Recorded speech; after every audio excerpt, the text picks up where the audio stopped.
محترم دوست اور بزرگوں، اللہ رب العزت کو سب سے زیادہ وہ انسان محبوب ہے جس کے دل میں انسانیت کی خیر خواہی، ہمدردی کا جذبہ موجود ہو۔ خیر خواہی، اوروں کی خیر خواہی اور انسانیت کے ساتھ شفقت کا معاملہ کرنا، رحم کا معاملہ کرنا، لوگوں کا بھلا چاہنا کہ اللہ کے بندوں کو دنیا اور آخرت میں کوئی تکلیف نہ پہنچے، یہ خیر خواہی بہت بڑا عمل ہے۔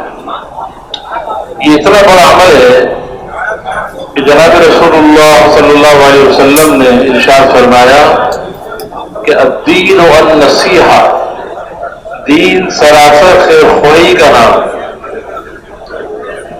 اپنا بھلا تو ہر آدمی چاہتا ہے، ہر ایک چاہتا ہے کہ میری زندگی سکون والی گزرے، اطمینان والی گزرے، میں دنیا میں بھی کامیاب ہو جاؤں، آخرت میں بھی کامیاب ہو جاؤں، مجھے کوئی نقصان نہ پہنچے۔ تو اپنا بھلا تو انسان کیا ہے، جانور بھی اپنا بھلا چاہتے ہیں۔ کوئی جانور اپنے لیے بدخواہی کا طالب نہیں ہے، لیکن کمال یہ ہے کہ اوروں کو نفع پہنچانے کے لیے، دوسروں کو فائدہ پہنچانے کے لیے اور ان کو تکلیف سے بچانے کے لیے انسان اپنی تکلیف کو برداشت کر لے، اوروں کو نفع پہنچانے والا بنے۔ ہر ایک کو مجھ سے فائدہ پہنچے۔ کوئی بھی اللہ کا بندہ اس دنیا میں بھی ناکام نہ ہو، آخرت میں بھی ناکام نہ ہو۔ یہ جو خیر خواہی ہے، ہمدردی ہے، شفقت ہے، یہ جذبہ اللہ کو بہت زیادہ محبوب ہے۔ یہ اتنا محبوب ہے، فی نفسی ہی خیر خواہی کرنا۔ انسان کیا، کسی جانور نے بھی اگر خیر خواہی کا کوئی کام کیا ہے تو اللہ کو وہ اس جانور کا عمل، وہ بھی اللہ کو اتنا پسند آیا کہ اللہ نے اسے بھی اپنے قرآن کی آیت بنا دیا۔ اب ایک چیونٹی ہے، اس نے اپنی چیونٹیوں کی خیر خواہی اور ہمدردی کی۔ جب سلیمان علیہ السلام اور ان کا لشکر چیونٹیوں کی وادی سے گزرنے لگا تو جو چیونٹیوں کی ملکہ تھی اس نے دیکھا کہ یہ تو بڑے بڑے جسم والے لوگ ہیں اور یہ ہماری طرف آ رہے ہیں اور ہم بالکل حقیر فقیر چھوٹے چھوٹے جسم والے ہیں، ہم تو ان کو نظر بھی نہیں آئیں گے۔ تو کہیں ایسا نہ ہو کہ ہماری ساری کی ساری قوم ان کے پاؤں میں کچلی جائے۔ تو اس چیونٹی کو یہ جذبہ اٹھا، تو اس نے اس خیر خواہی کے جذبے میں اپنی قوم کو یہ خطاب کر کے فرمایا کہ اے چیونٹیوں، اپنے اپنے بلوں میں داخل ہو جاؤ، ایسا نہ ہو کہ تمہیں سلیمان علیہ السلام اور اس کا لشکر اپنے پاؤں کے نیچے رون ڈالے اور ان کو پتہ بھی نہ چلے۔ یا ایھا النمل ادخلوا مساکنکم لا یحطمنکم سلیمان وجنودہ وہم لا یشعرون۔ اب چیونٹی تو ایک حشرات الارض میں سے ہے، لیکن اس کے دل میں خیر خواہی کا جذبہ اٹھا اور اپنی قوم کو اس نے دنیا کی ہلاکت سے بچانے کے لیے ایک جملہ کہا۔ اس طرح کہا، کس زبان میں کہا، یہ اللہ ہی جانتا ہے، لیکن اللہ رب العزت کو اس چیونٹی کا یہ عمل اتنا پسند آیا کہ اللہ رب العزت نے اس چونٹی کے اس بول کو، خیر خواہی کے جملے کو اللہ رب العزت نے سب سے افضل نبی پر، سب سے افضل جو کتاب نازل کی اس کی آیت بنایا، اور سب سے افضل امت، سب سے بہترین امت، اس کو یہ چونٹی کا یہ واقعہ سنا دیا۔ اس میں یہ سبق رکھا کہ دیکھو یہ چونٹی کوئی مکلف نہیں ہے، اس کے ذمہ کوئی خیر خواہی کا کام نہیں ہے، ان کے ذمہ کوئی عوامل تکلیفیہ ان کے ذمہ ہے ہی نہیں جو کرنا ان کے لیے لازمی ہو، اور ان کے لیے کوئی جنت اور جہنم کا کوئی سلسلہ نہیں ہے، لیکن ایک طبعی طور پر خیر خواہی کا چاہنا یہ پسندیدہ عمل ہے۔ تو اس چونٹی نے خیر خواہی کی ہے، اپنی قوم کو دنیا کی ہلاکت سے بچا لیا۔ تو اے امت محمدیہ صلی اللہ علیہ صاحبہ، تمہیں تو اللہ رب العزت نے ساری دنیا کے انسانوں کی خیر خواہی، ہمدردی، اس کے لیے اللہ نے چنا ہے اور اس کے لیے تمہیں بھیجا ہے۔ تمہارا وجود تو ہے ہی ساری انسانیت کی خیر خواہی کرنے کے لیے۔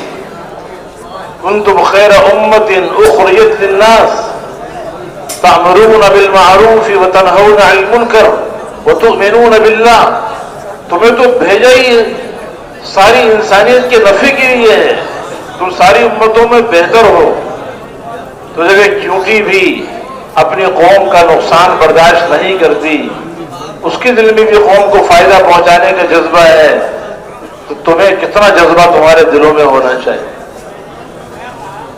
ایک چونٹی خیر خواہی کا کام کر رہی ہے، اس کا بھی اللہ نے قرآن میں ذکر کر دیا۔ پوری سورت کا نام ہی سورۃ النمل ہے، چونٹی کے نام سے اللہ نے پوری سورت رکھی۔ ہدہد ایک پرندہ ہے، اس کے دل میں خیر خواہی کا جذبہ اٹھا اور وہ سلیمان علیہ السلام کی اجازت کے بغیر ہی یمن چلا گیا، اور یمن میں جانے کے بعد وہاں قوم سبا آباد تھی، ان کی جو ملکہ تھی، اور وہ پوری کی پوری قوم وہ سب کی سب سورج کی پرستش کرتی تھی۔ تو ہدہد نے یہ خبر لا کے سلیمان علیہ السلام کو سنائی۔ اللہ تعالیٰ نے ہدہد کے دل میں جو خیر خواہی کا جذبہ تھا اور اس نے جو سفر کیا، اس نے جو باتیں آگے سلیمان علیہ السلام کو بتائی کہ میں ایسی خبر لے کر آیا ہوں جس کا آپ کو ہی پتہ نہیں ہے، میں جو غیر حاضر ہوا بغیر اجازت کے گیا، وہ تو آپ ہی کے کام کے لیے گیا ہوں۔ تو اللہ تعالیٰ نے ہدہد کے اس سارے واقعے کو، خیر خواہی ہمدردی کے واقعے کو، اس کی ہمدردی کی بنیاد پر اللہ رب العزت نے بلقیس اور اس کی قوم کو ہدایت دی۔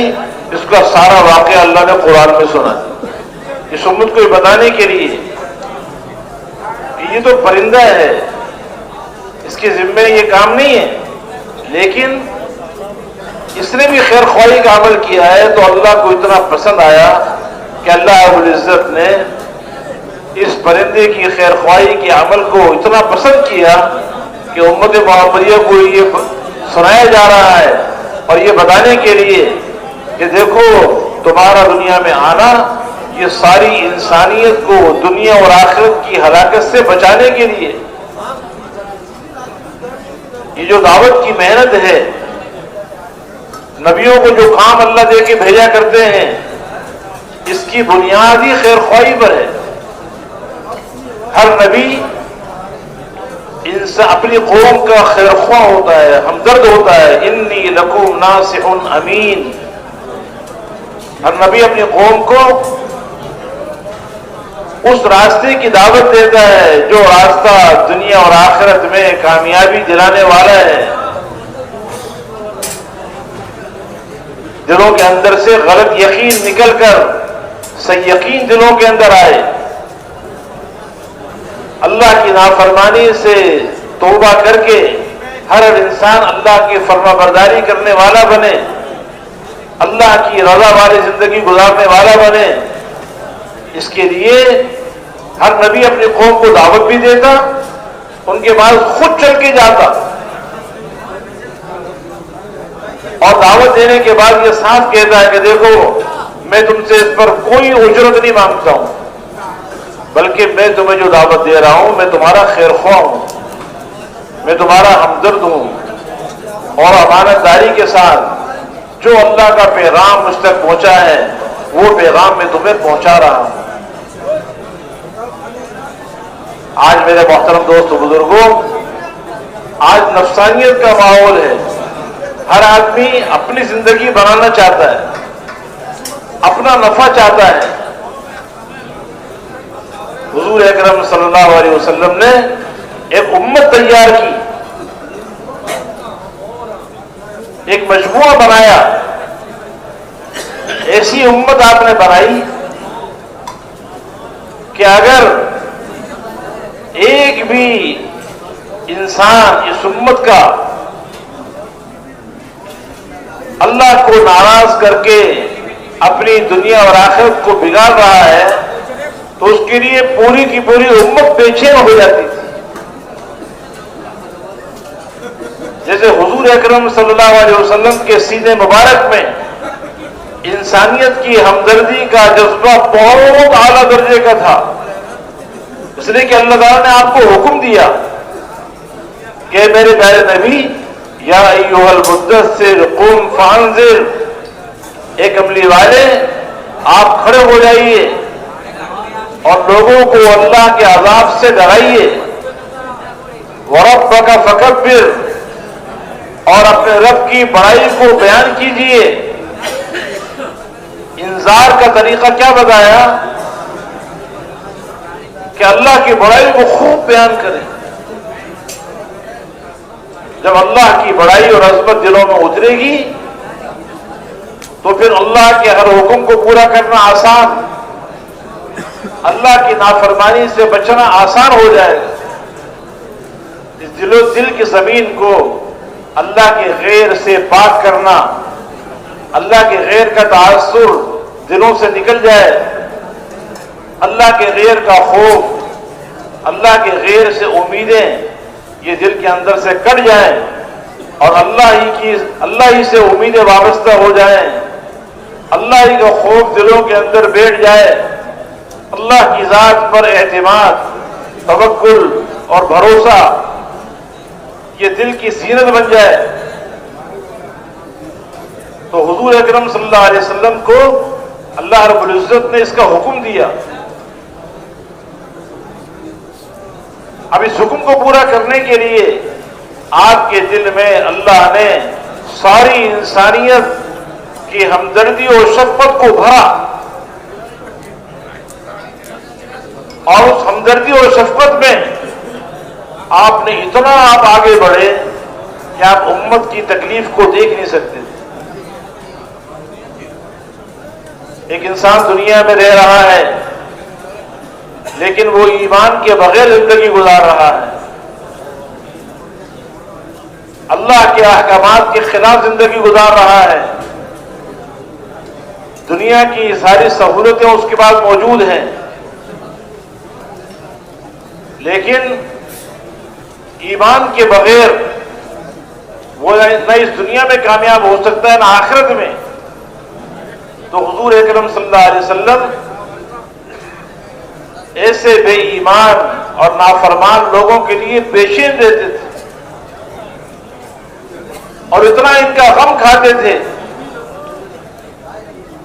اتنا بار بار ان کے پیچھے مارے پھرتے تھے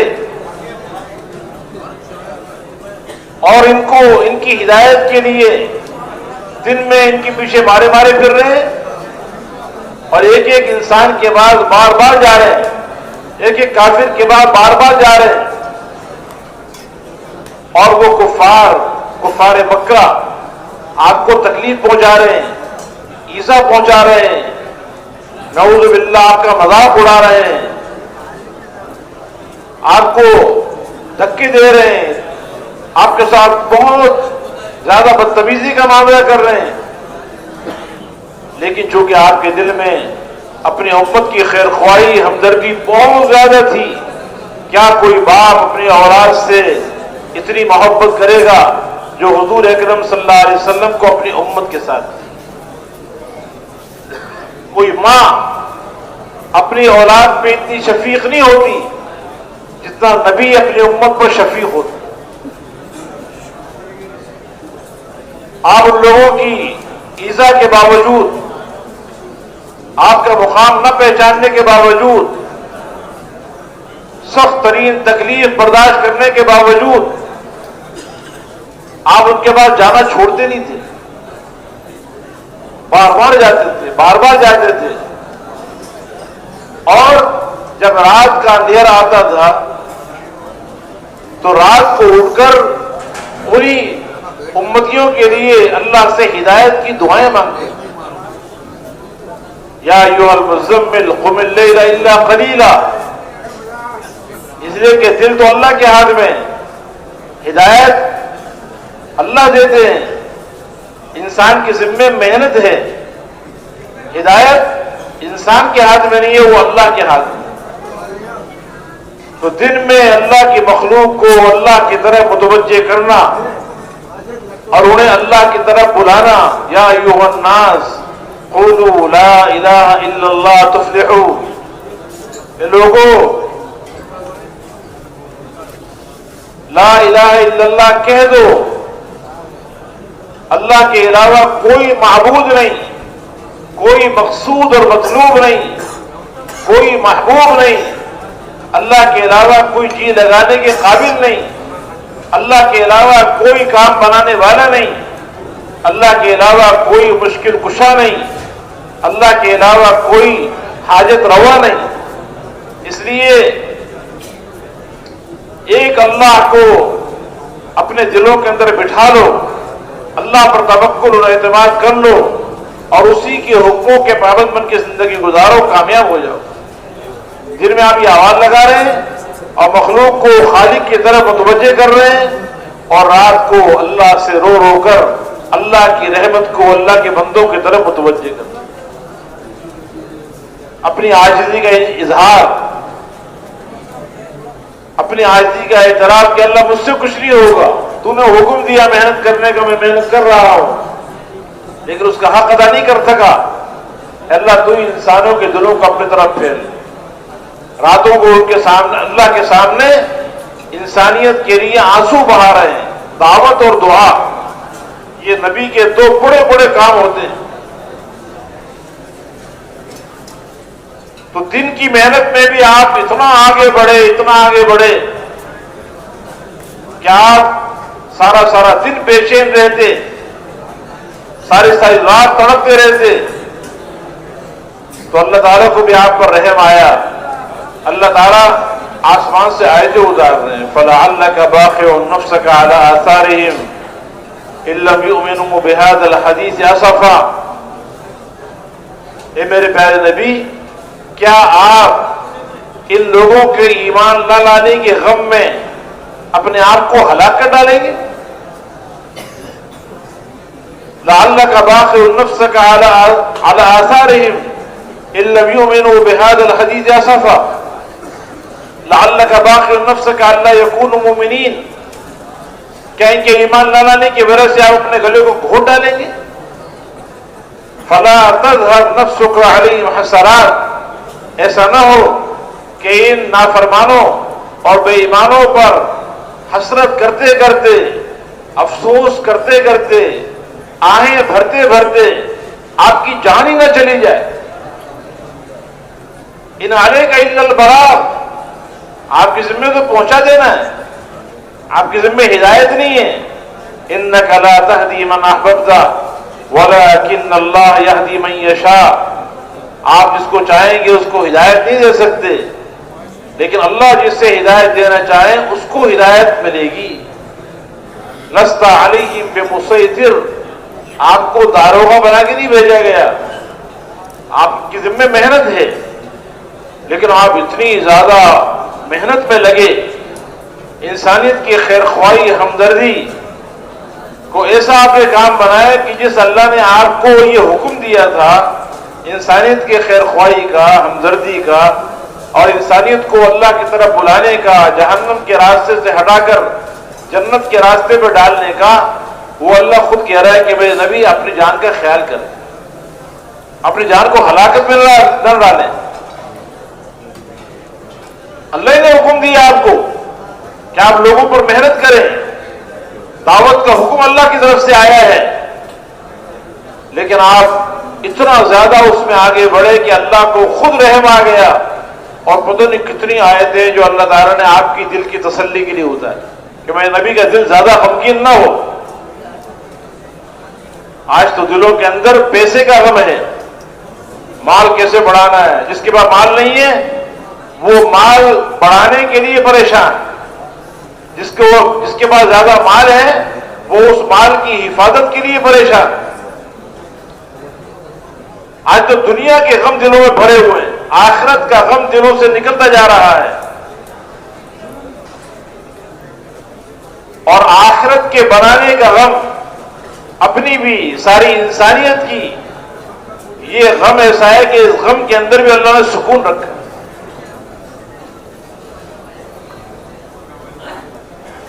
انسانیت کے لیے بے چین ہونے میں اللہ نے چین رکھا ہے۔ دنیا کے غموں میں آدمی جب پھنس جاتا ہے تو اپنی زندگی سے بیدار ہو جاتا ہے، لیکن انسانیت کو جہنم کی آگ سے بچانے کے لیے بے چین ہونا، بے قرار ہونا، ان کی خیر خواہی، ہمدردی کے لیے تکلیفیں برداشت کر رہے ہیں ظاہری طور پر، لیکن ان وہ تکلیفیں بھی محبوب بن جاتی ہیں، مرغوب بن جاتی ہیں۔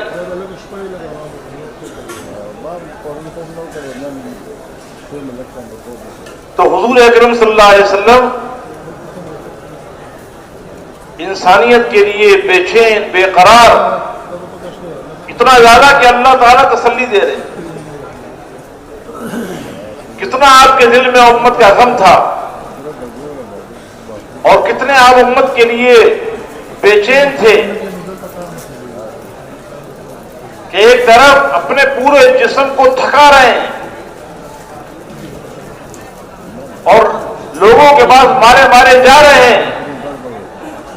مکے کی گلیوں میں صبح سے آپ جانا شروع کرتے اور لوگوں کو یہ آواز لگاتے، یا ایھا الناس قولوا لا الہ الا اللہ تفلحوا، ایک آدمی کے بعد، دوسرے کے بعد، تیسرے کے بعد، یہاں تک روایتوں میں آتا ہے کہ بعض کافر لعین آپ دعوت دیتے تھے ان کو، ان سے پیسے نہیں مانگ رہے، کوئی دنیا کی چیز کا مطالبہ نہیں کر رہے، ان کے ساتھ کوئی بد اخلاقی نہیں کر رہے، حالانکہ وہ کفر میں ڈوبے ہوئے ہیں، شرک میں ڈوبے ہوئے ہیں، گناہوں کی گندگی میں ڈوبے ہوئے ہیں، اور ایک کافر آپ آتا ہے نعوذ باللہ اور آپ کے چہرے مبارک میں تھوک دیتا، آپ اس کو برداشت کر لیں۔ دو جہاں کے سردار جن کا چہرہ بھی اللہ کو اتنا پسند ہے کہ اللہ نے ان کے چہرے کا ذکر بھی قرآن میں کیا ہے، قد نرى تقلب وجهك في السماء، اس چہرے پہ تھوکا جا رہا ہے، آپ اس کو بھی برداشت کر لیں، کوئی بات نہیں، اس کو ہدایت مل جائے۔ ایک کافر آتا ہے اور زمین سے مٹی اٹھا کر آپ کے سر پہ ڈال دے،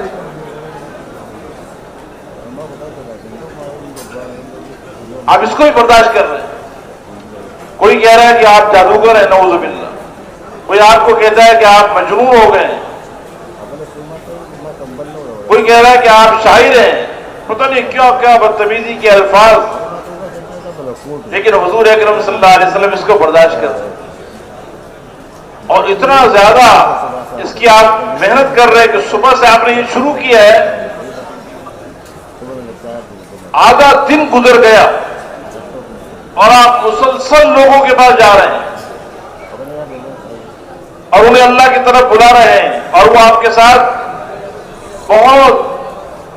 بہت ہی نامناسب حرکتیں کر رہے ہیں۔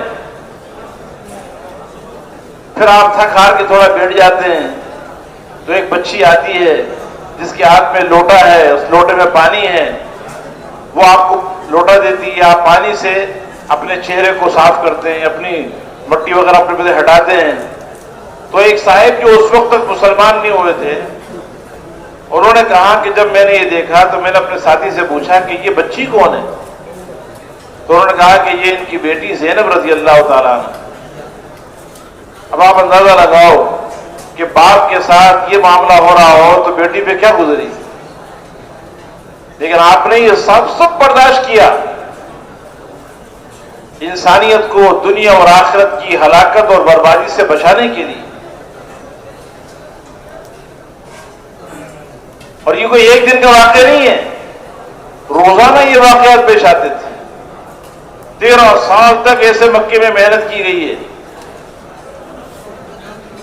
اور مطالبہ کیا ہے؟ مطالبہ یہ ہے کہ اپنے دل کو اللہ کی محبت سے آباد کرو، اللہ کو ایک مانو، اللہ ہی معبود ہے، اللہ ہی مقصود ہے، اللہ ہی ہمارا مطلوب ہے، اللہ ہی جی لگانے کے قابل ہے، وہی عزت دینے والا ہے، وہی ذلت دینے والا ہے. کامیابی ناکامی اللہ کے ہاتھ میں ہے. جیسے ساری کائنات اللہ نے بنائی ہے، اس کائنات میں جتنے حالات آتے ہیں وہ سارے حالات بھی بنانے والے اللہ ہیں، کام بنانے والا اللہ ہے. اس لیے وہ اللہ کو اپنا معبود بنا کے زندگی گزارو، اللہ کے بندے بن کے زندگی گزارو، اللہ کو مانو اور اللہ کی مانو.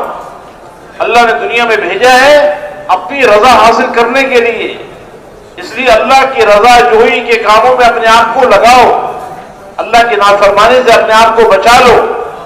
یہ 5-6 فٹ کا جسم، اس جسم کو اللہ کی نافرمانی سے بچا کر اس کی فرما برداری سے اپنے جسم کو مزین کر لو،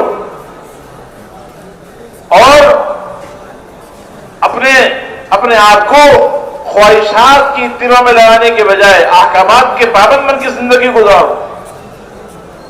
ہر حال میں اللہ جو چاہتا ہے اللہ کی چاہت کو پورا کرو. ایمانیات، عبادات، اخلاق، معاملات، معاشرت، پورا دین، یہ دین زندگی میں آئے. اس لیے کہ دین میں اللہ نے کامیابی رکھی ہے، عزتیں رکھی ہیں، سکون اور چین رکھا ہے. اللہ رب العزت نے دنیا اور آخرت کی ساری بھلائیاں وہ اپنے دین کے ساتھ جوڑی ہیں. جو اس دین کو اپنے سینے سے لگائے گا اور اس کے مطابق اپنی زندگی گزارے گا وہ کامیاب ہوگا اس دنیا میں بھی آخرت میں. اس لیے غلط یقین کو دل سے نکال کر صحیح یقین دلوں میں پیدا کرنا، مخلوق سے خالق کی طرف، مال سے اعمال کی طرف، دنیا سے آخرت کی طرف. اور ہر حال میں جو اللہ کا حکم ہے زندگی کے تمام شعبوں میں اللہ کے احکامات کو پورا کرنا. اپنی عبادات کو بنا کے پڑھنا، عبادات کے ذریعے اللہ کے اوامر کے ذریعے اللہ کے خزانوں سے براہ راست نفع اٹھانا، اور یہ دل ہر وقت اللہ کی یاد میں ڈوبا ہوا ہو، اللہ کی محبت میں ڈوبا ہوا ہو. اپنے پیدا کرنے والے سے تعلق بنانے کے لیے قرآن پاک کی تلاوت کرنا، اللہ کا ذکر کرنا، اور اللہ کے بندوں کے ساتھ حسن سلوک سے پیش آنا، اچھے اخلاق سے پیش آنا، اپنے معاشرت کو، رہن سہن کو پاکیزہ بنانا، اپنی معاشرت کو سادگی پر لانا، عدل اور انصاف کے ساتھ معاشرت میں زندگی گزارنا، اور اپنے معاملات حرام سے پاک کرنا. تو پورا کا پورا دن زندگی میں آ جائے، اس کے لیے نبی بے چین ہوتا ہے. تو حضور اکرم صلی اللہ علیہ وسلم انسانیت کی خیر خواہی کے لیے، ہمدردی کے لیے آپ لوگوں کے بعد مارے پھر، اور اللہ سے رو کر دعائیں مانگتے. اتنا تعلق تھا امت کے ساتھ کہ ایک مرتبہ حضرت عائشہ رضی اللہ تعالی عنہ نے حضور پاک علیہ السلام کو دیکھا کہ آپ بڑے خوش معلوم ہوئے. تو جب بیویاں دیکھتی ہیں نا خاوندوں کو کہ یہ بہت آج ان کا موڈ اچھا ہے، تو اپنی اپنی خواہشات کے مطالبے کرتی. ہمیں فلاں قسم کے جوڑے چاہیے، اچھے کپڑے چاہیے. جب موڈ اچھا ہوتا ہے تو خاوند بھی تیار ہو جاتا ہے فوراً. حضرت عائشہ رضی اللہ تعالیٰ نے جب دیکھا کہ حضور اکرم صلی اللہ علیہ وسلم بہت خوش نظر آ رہے ہیں تو انہوں نے بھی اپنی فرمائش کی، اور فرمائش پیسے کی نہیں کی،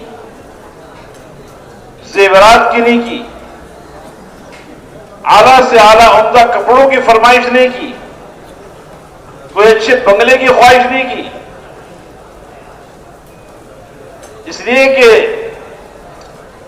حضور پاک علیہ الصلوۃ والسلام کی صحبت کی برکت سے ازواج مطہرات صحابیات کے دلوں کے اندر دنیا کی کوئی حیثیت نہیں تھی. ان کے سامنے آخرت تھی. تو کیا فرمائش کی کہ ادعو اللہ لی، اے اللہ کے نبی آپ میرے لیے دعا کر دیں. دعا بہت بڑی دولت ہے.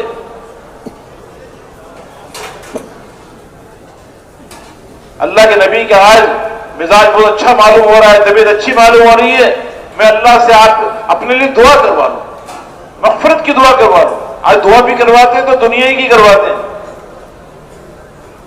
تو حضور اکرم صلی اللہ علیہ وسلم نے دعا کی، اللہم اغفر لعائشہ ما تقدم من ذنبها وما تاخر وما اسرت وما اعلنت. اے اللہ تو عائشہ کے سارے گناہوں کو معاف فرما، اگر بالفرض ہو بھی تو اگلے گناہ، پچھلے گناہ، اعلانیہ کیوں، چھپ کر کیوں. انہوں نے کیا گناہ کیے ہیں، لیکن پھر بھی مغفرت کی دعا سن کر حضرت عائشہ رضی اللہ تعالیٰ نے اتنی خوش ہوئی کہ خوشی میں لوٹ پوٹ ہونے لگی، اور چہرہ ان کا جو سر ہے حضور صلی اللہ علیہ وسلم کی جھولی میں گرنے لگا. جیسے کسی عورت کو اس کا خاوند کو دنیا کی پسندیدہ ترین چیز لا کر دے دے، اس پر بھی اتنی خوشی نہیں ہوتی جتنی خوشی حضرت عائشہ رضی اللہ تعالیٰ عنہ کو اس بات پر ہوئی کہ حضور صلی اللہ علیہ وسلم نے میرے لیے مغفرت کی دعا کی. اس لیے کہ مغفرت بہت بڑا سرمایہ ہے. اللہ کا بندے کو معاف کر دینا یہ بہت بڑی دولت ہے. اس لیے کہ اللہ کی پکڑ بڑی سخت ہے اور اللہ کے سامنے کوئی دم نہیں مار سکتا. اللہ تعالیٰ حساب لینے پر آ جائے تو کوئی بچ نہیں سکے گا. من نوقش الحساب فقد ہلک. جس سے حساب کے بارے میں پوچھ گچھ شروع کی کر دی گئی وہ ہلاک ہو گیا.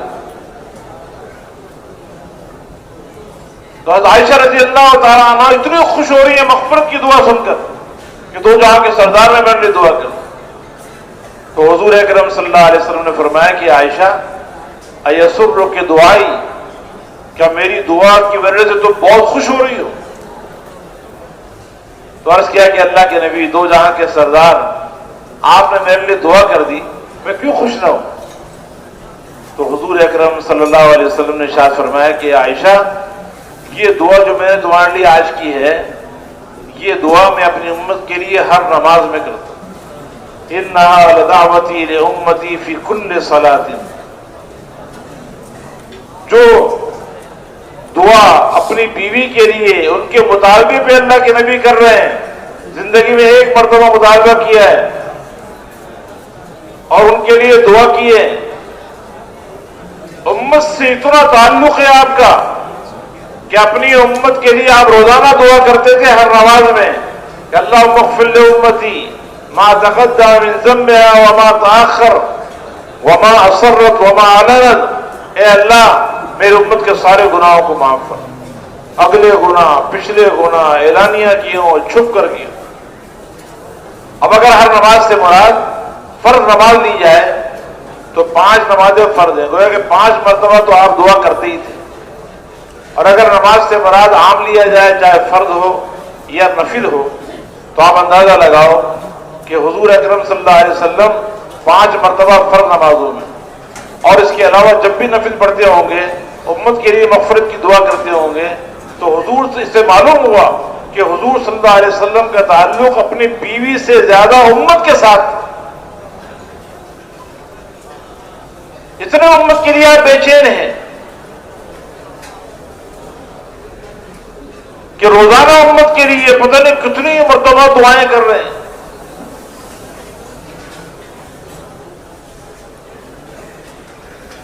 ساری زندگی دن میں امت کے لیے بے چین مارے مارے پھر بھی رہے ہیں اور ان کے لیے مغفرت کی دعائیں بھی کر رہے ہیں۔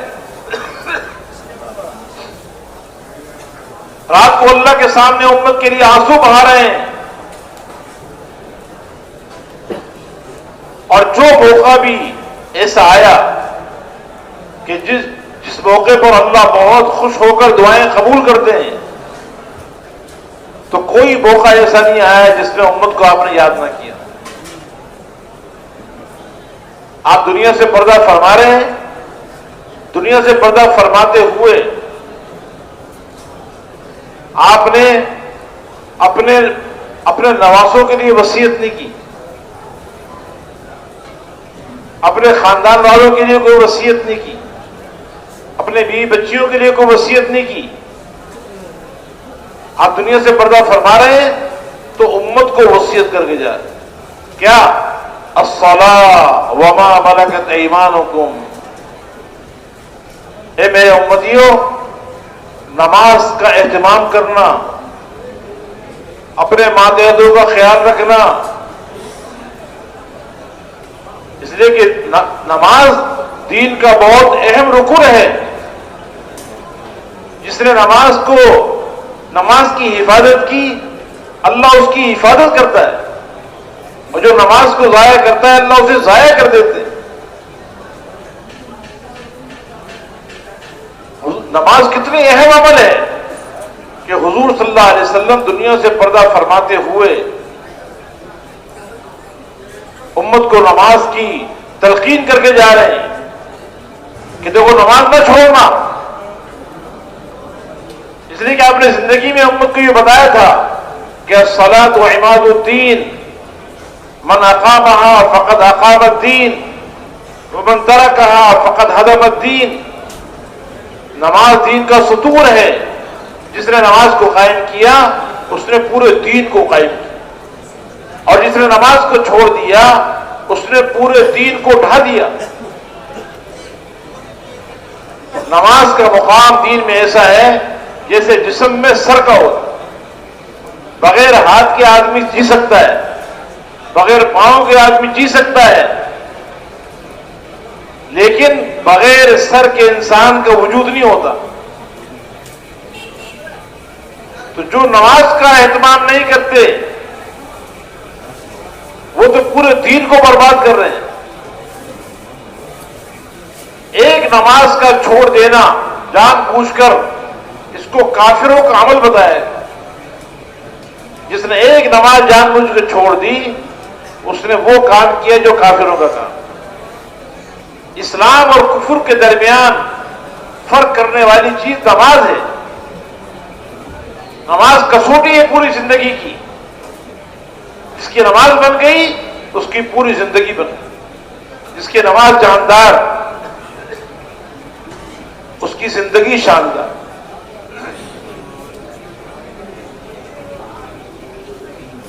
تو حضور صلی اللہ علیہ وسلم امت کو کامیابی کا راستہ بتا کے جا رہے ہیں۔ حی علی الصلاۃ حی علی الفلاح، یہ کامیابی کا راستہ نماز ہے، اور نماز یہ حقوق اللہ میں سے ہے۔ نماز کا حکم فرما کر پورے دین کی طرف اشارہ کر دیا۔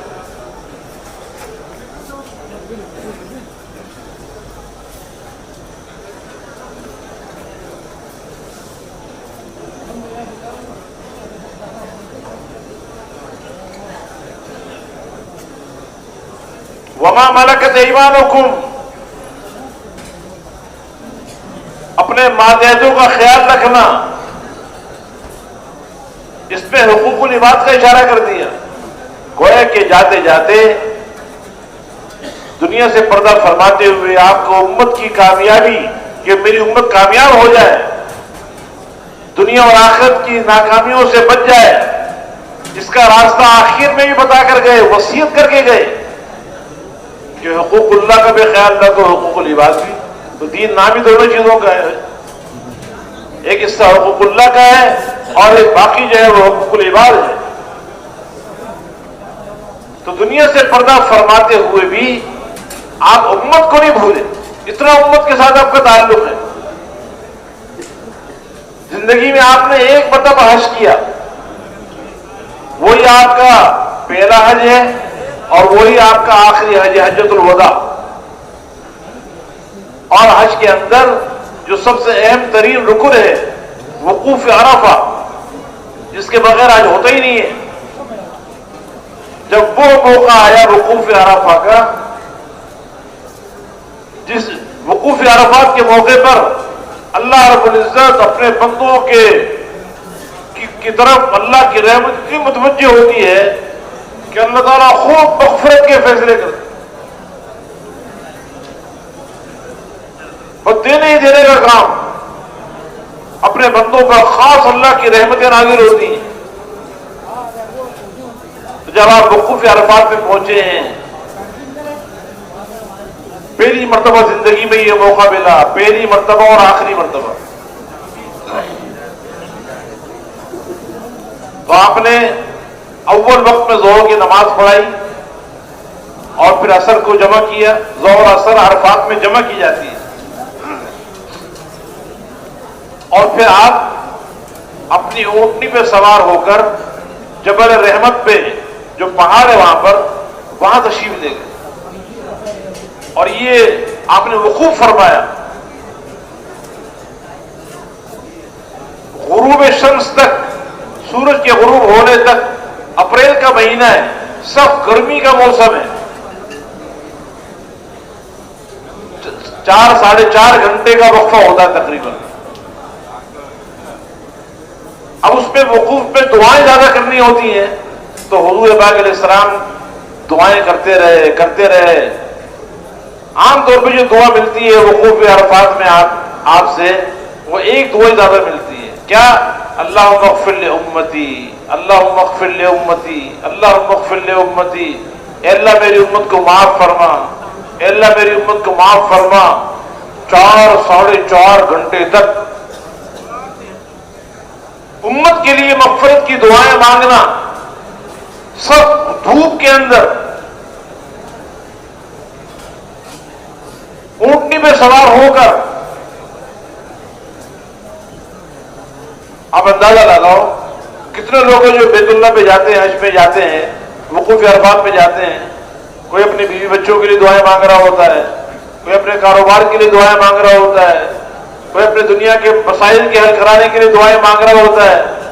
اور حضور صلی اللہ علیہ وسلم کو ایک ہی غم ہے، اے اللہ میری امت کی مغفرت فرما، اے اللہ میری امت کی مغفرت فرما.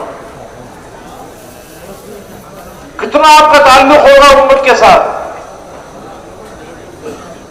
کہ زندگی میں ایک موقع حج کا آیا ہے اور سب سے بہترین وقت ہے قبولیت کا، تو امت کی مغفرت کی دعائیں مانگی جائیں. آخر اللہ تعالیٰ کو بھی رحم آیا اور اللہ تعالیٰ نے فرمایا کہ غفرت لامتک ما خلا المظالم. اے ہمارے نبی، ہم نے آپ کی امت کے سارے گناہوں کو معاف کر دیا سوائے ان لوگوں کے کہ جو ظلم کرتے ہیں. ظالم کی معافی ہمارے پاس نہیں ہے، اس لیے کہ یہ حقوق العباد میں سے ہے. جب تک مظلوم معاف نہیں کرے گا اس وقت تک ہم بھی معاف نہیں کریں گے. اب آپ کو اپنی امت کے ظالمین کی فکر ہوگی کہ میری امت کے مظلومین تو جنت میں جائیں گے اس لیے کہ ان کی تو مغفرت ہو گئی، اور میری امت کے ظالم جہنم میں جائیں گے. آپ غروب کے بعد مزدلفہ روانہ ہو گئے اور مزدلفہ میں جا کر جو رات آپ نے گزاری ہے اس میں آپ اللہ سے دعائیں مانگتے رہے مزدلفہ میں کہ اللہ میری امت کے مظلومین کو تو نے معاف کر دیا، اور بے شک ظالم کی معافی تیرے پاس نہیں ہے. جب تک کہ مظلوم معاف نہ کر دے تو اے اللہ تم مظلوم کی طرف سے، ظالم کی طرف سے مظلوم کو جنت کا مزید حصہ عطا فرمائے. ایک تو مظلوم کو جنت اپنی ملے گی، ایک ظالم پر جو حق بنتا ہے مظلوم کا، تو ظالم کی طرف سے کچھ جنت مظلوم کو بھی دے دے تو مظلوم بھی خوش ہو جائے گا اور وہ ظالم کو معاف کر دے گا، تو مغفرت دونوں کے لیے ہو جائے گی، ظالمین کے لیے بھی مظلومین کے لیے. اللہ تعالیٰ وہ خود ہی حل بتا رہے ہیں. اور دعا مانگتے رہے مانگتے رہے مانگتے رہے، یہاں تک کہ جب وقوف مزدلفہ کا وقت آیا، جب آپ نے 10 تاریخ کو فجر کی نماز پڑھائی، فجر کی نماز کے بعد یہ وقوف کا وقت ہوتا ہے جو واجب ہے. نماز پڑھانے کے بعد آپ مسکرائے. صحابہ کرام نے عرض کیا کہ اللہ کے نبی، اللہ آپ کو ہمیشہ ہنستا مسکراتا رکھے، اس وقت تو آپ ہنستے نہیں ہیں، آپ کیوں ہنسے؟ آپ نے فرمایا کہ جب میں نے اپنی امت کے ظالمین کے لیے دعا مانگی اور اللہ تعالیٰ نے میری امت کے ظالموں کو ہی معاف کر دیا، تو شیطان ابلیس وہ بڑا واویلا کرنے لگا، ہلاکت پکارنے لگا کہ ہائے میری بربادی، میری جو ساری زندگی برباد ہو گئی، ساری زندگی کی محنت ضائع ہو گئی، یہ تو ساری امت کی مغفرت کروا گئے، تو میری ساری زندگی کی محنت ضائع ہو گئی. تو وہ رونے لگا، چیخنے لگا، ہلاکت بربادی پکارنے لگا. اس کو دیکھ کر مجھے ہنسی آ گئی. تو جو نبی اپنی امت کو نہ زندگی میں بھولے، نہ دنیا سے جاتے ہوئے بھولے، اور نہ زندگی کا سب سے قیمتی وقت آیا ہے حج کا، اس پہ امت کو بھولے، آج امت اس نبی کو دنیا میں بھول گئی. اور اس سے آگے کی بات، آپ دنیا میں بھی امت کو نہیں بھولے، امت کے لیے بے چین، اور آخرت کے اندر بھی امت کو نہیں بھولیں گے. ایک صحابی نے عرض کیا کہ اللہ کے نبی، دنیا میں آپ کا خیال آتا ہے تو آپ کو دیکھ کر ہمارے دل ٹھنڈے ہو جاتے ہیں، دل مطمئن ہو جاتا ہے. جنت میں آپ تو بڑے درجوں میں چلے جائیں گے، ہم چھوٹے درجوں میں ہوں گے. تو جنت میں اگر وہاں آخرت کے دن آخرت میں ملاقات کرنی ہو تو کہاں ملاقات ہو؟ تو آپ نے فرمایا کہ اما عند الحشر، اما عند المیزان، واما عند الصراط، واما عند الحوض. مجھ سے ملنا ہو تو یا تو پل صراط پہ مل لینا، یا جہاں ترازو یا اعمال لگے ہوں گے، اعمال کا وزن کیا جا رہا ہوگا وہاں مل لینا، اور یا حوض کوثر پہ مل لینا. اب آپ پل صراط پہ کیوں کھڑے ہو گے؟ کیا اپنی باری کا انتظار کرنے کے لیے کہ میری باری ہو تو میں پل صراط سے گزروں؟ ہرگز ایسا نہیں ہے.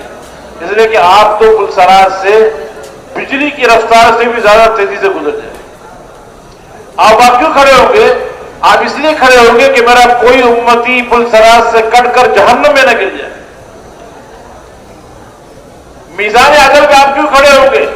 اپنے اعمال کا وزن کروانے کے لیے نہیں، اس لیے کہ ترازو میں اعمال کا وزن ان کا ہوگا جن کی نیکیاں بھی ہیں اور گناہ بھی ہیں.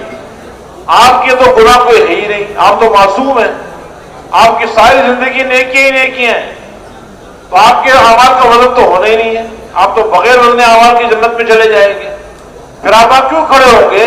آپ اس لیے کھڑے ہوں گے کہ میرے کسی امتی کے گناہوں کا پلڑا نیکی کے پلڑوں پر بھاری نہ ہو. حوض کوثر پہ آپ کیوں کھڑے ہوں گے؟ حوض کوثر کا پانی پینے کے لیے نہیں، بلکہ آپ تو خود حوض کوثر کا پانی پلائیں گے. کوثر تو اللہ نے آپ کو خاص طور پر دی ہے. انا اعطیناک الکوثر، ہم نے آپ کو کوثر ہم نے آپ کو خاص طور پہ عطا کیے. آپ کیوں وہاں پہ کھڑے ہوں گے؟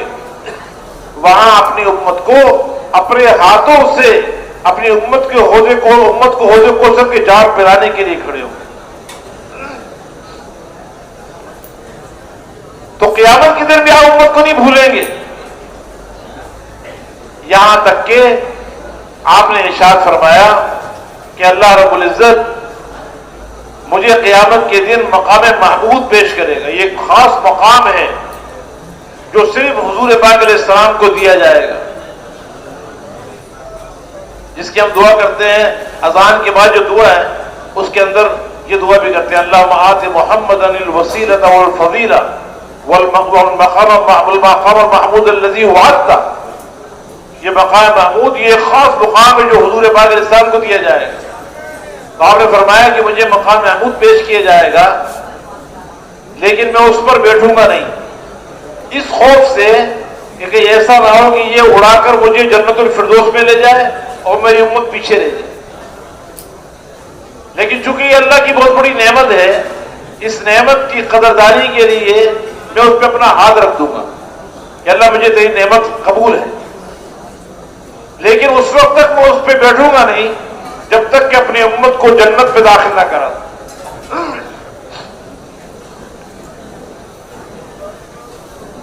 اور بھائی یہ تو بعض جمعے کے خطبوں کے اندر بھی خطیب پڑھتے رہتے ہیں کہ جب قیامت کا دن قائم ہوگا تو سارے نبی نفسی نفسی کر رہے ہوں، یا رب نفسی نفسی یا رب نفسی نفسی. اتنا وہ ہولناک دن ہوگا کہ انبیاء کرام علیہ السلام جو مقدس ترین ہستیاں ہیں وہ بھی نفسی نفسی کر رہی ہوں. سارے دنیا کے انسان اپنے اپنے پسینوں میں غرق ہوں گے، کوئی گلے تک، کوئی سینے تک، کوئی کمر تک، کوئی گھٹنوں تک، بعض ٹخنوں تک اپنے پسینوں میں غرق ہوں گے. اور انبیاء کرام علیہ السلام نفسی نفسی کر رہے ہوں گے. آدم علیہ السلام، نوح علیہ السلام، ابراہیم علیہ السلام، موسیٰ علیہ السلام، عیسیٰ علیہ السلام، سارے اولو العزم نبی.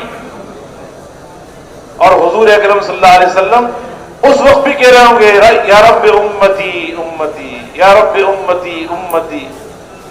تو جو ہمارے نبی اتنا زیادہ امت کے ساتھ شفیق تھے، اتنے امت کے لیے بے چین بے قرار تھے کہ ساری زندگی امت کے لیے مارے مارے پھرتے رہے، تکلیفیں اٹھاتے رہے، مشقتیں برداشت کرتے رہے، امت کی ہدایت کے لیے بھوک برداشت کی، پیاس برداشت کی، تکلیفیں اٹھائی. آپ کی بیٹیوں کو طلاق دی گئی، اس کو برداشت کیا گیا.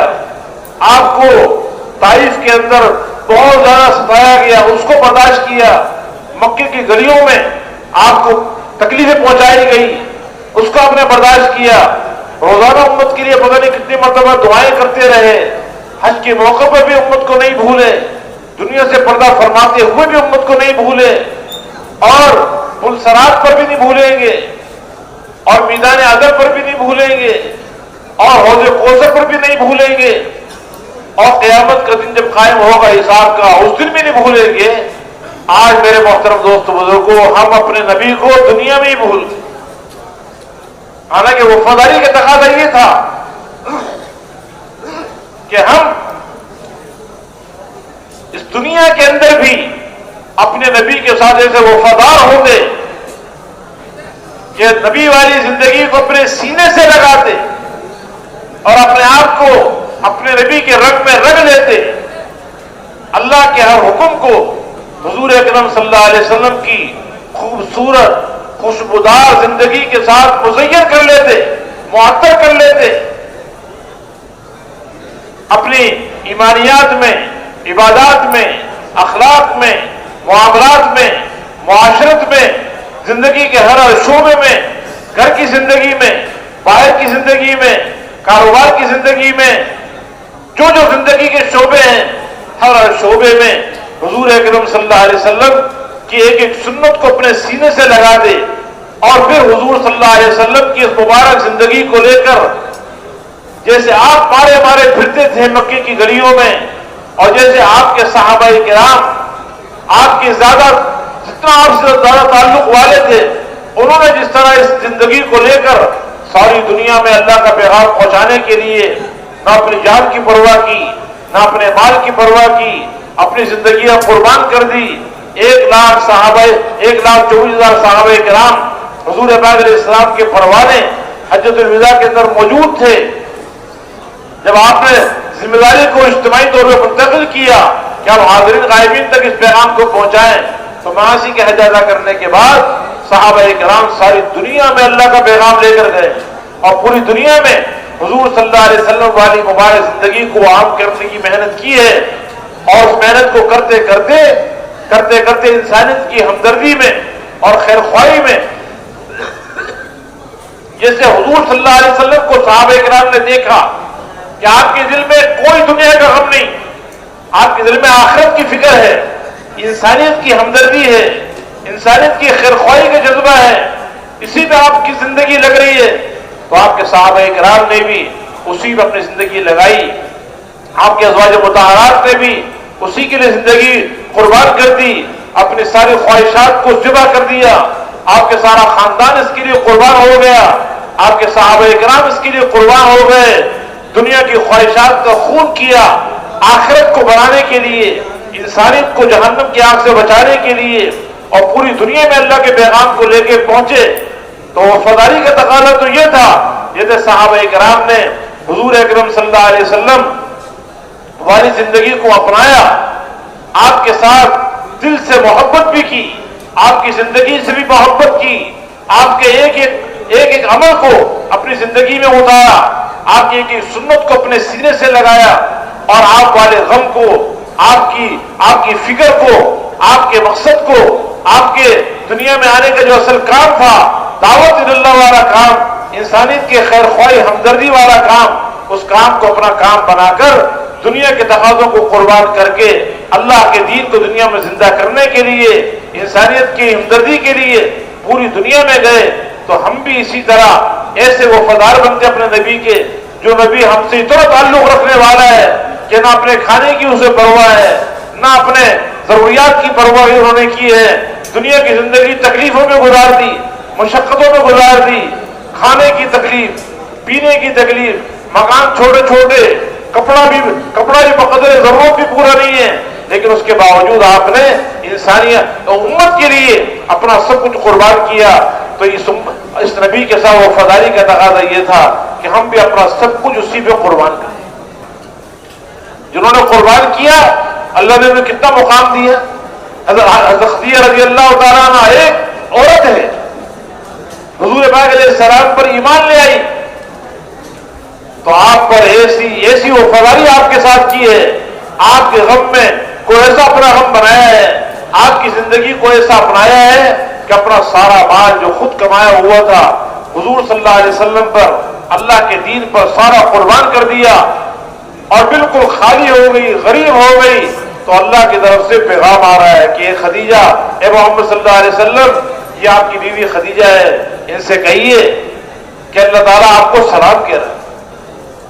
اتنا بڑا مقام اللہ نے دیا، جب بہت مالدار تھی اور نئے نئے ڈیزائن کے کپڑے پہنتی تھی، اعلیٰ درجے کی دنیا کی زندگی گزارتی تھی، اس وقت یہ مقام نہیں ملا، لیکن جب اللہ کے دین پر اپنی جان پہ لگائی، اپنا مال بھی لگایا، حضور اکرم صلی اللہ علیہ وسلم کے ساتھ آپ کے دین کے ساتھ وفاداری کی ہے، تو اللہ کی طرف سے سلام آ رہا کہ اللہ نے آپ کو سلام کہا ہے، ان سے کہہ دیجئے وَبَشِّرْهَا بِبَيْتٍ فِي الْجَنَّةِ مِنْ ذَهَبٍ لَا صَخَبَ فِيهِ وَلَا نَصَبٍ، اور انہیں جنت میں سونے کے محل کی خوشخبری سنا دیجیے کہ اللہ نے ان کے لیے جنت کے اندر سونے کا محل بنایا ہوا ہے۔ یہ حضرت ابوبکر رضی اللہ تعالیٰ عنہ ہے، بہت بڑے مالدار، بڑے تاجر، لیکن ایمان لے آئے اور حضور صلی اللہ علیہ وسلم کے ہاتھ میں ہاتھ دیا، آپ کی زندگی کو سینے سے لگایا، آپ کی سچی غلامی اختیار کی، اور آپ کے غم کو اپنا غم بنایا، اور انسانیت کی ہمدردی اور خیر خواہی کے لیے اپنا سب کچھ قربان کر دیا۔ تو آخر اللہ کے اتنی قدردانی ہوئی کہ ان کے لیے بھی سلام آ رہا ہے۔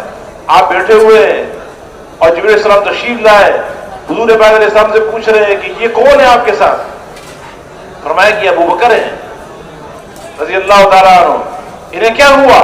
جنہوں نے ایسا لباس، تاج کا لباس پہنا ہوا ہے، ببول کے کانٹے لگائے ہوئے ہیں، فرمایا کہ انہوں نے اپنا سارا مال میرے اوپر فتح مکہ سے پہلے خرچ کر دیا، سارا مال لگا دیا، جان بھی لگا دی، مال بھی لگایا۔ تو فرمایا کہ محمد صلی اللہ علیہ وسلم ان سے کہیے کہ اللہ نے آپ کو سلام کہا ہے۔